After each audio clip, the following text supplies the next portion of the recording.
where we can now enter the cave to the final boss that was previously blocked off. Inside, we find an unsettling room full of capsules of the missing parents of Youngtown and everyone else who were abducted. One of them recognizes Anna because of her famous hat and tells us that her mom is being held captive up ahead, and that it's important for us to destroy the mothership? We cautiously yet courageously enter the back of the cavern, where a massive spaceship slowly ascends, led by Giygas.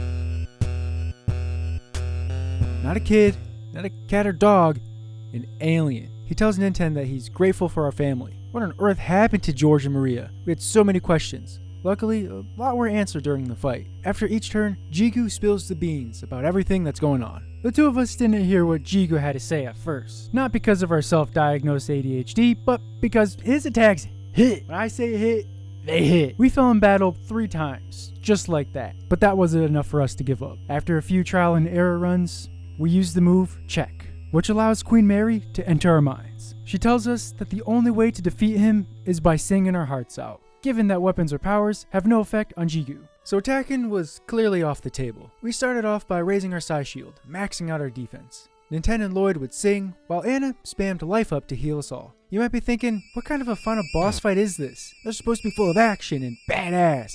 That's where we gotta stop you and tell you, this was badass. The eerie sounds and the stress of desperately trying to stay alive made this battle different from anything we've played, aside from EarthBound.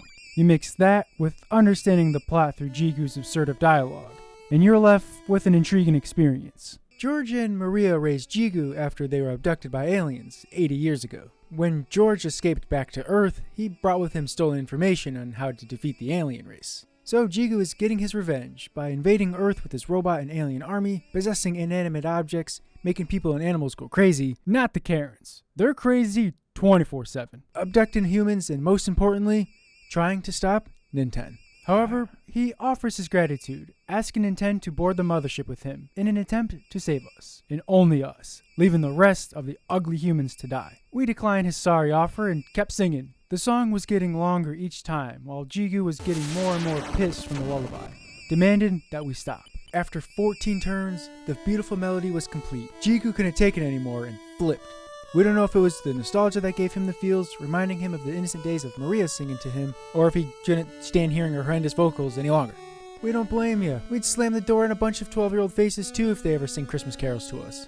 So he says the classic line, "We shall meet again," and retreats off in his mothership. The abducted citizens are freed, and Anna reunites with her mother. The team travels back home, making stops along the way to check in on everyone, like Teddy and the grown-ups of Youngtown. After our friends make it back home, we return to ours and take the fattest nap, putting an end to EarthBound beginnings. Well, Earth was saved and our curiosity about this game was finally fulfilled. Our playthrough of EarthBound Beginnings was full of emotions. From the start, our minds were curious about the peculiar events going on, as well as the mystery of what happened 80 years ago involving our grandparents. Along the journey, we were amused, laughing at the bizarre things people had to say, happy when we teamed up with a few new friends to help us out, knowing that we didn't have to go through this expedition alone. We were eager to show our gratitude to our friends and anyone who needed it. Admittedly, our hearts were touched with sympathy during the confrontations with the Forgotten Man and even Giygas, who, behind his darkened heart and terrifying plan, was yearning for love and affection, like the love that Anna felt towards Nintendo during the scene in the cabin.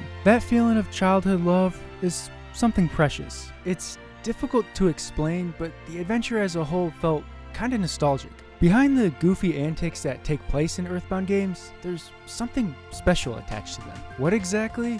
Not sure. That's for you to find out for yourself.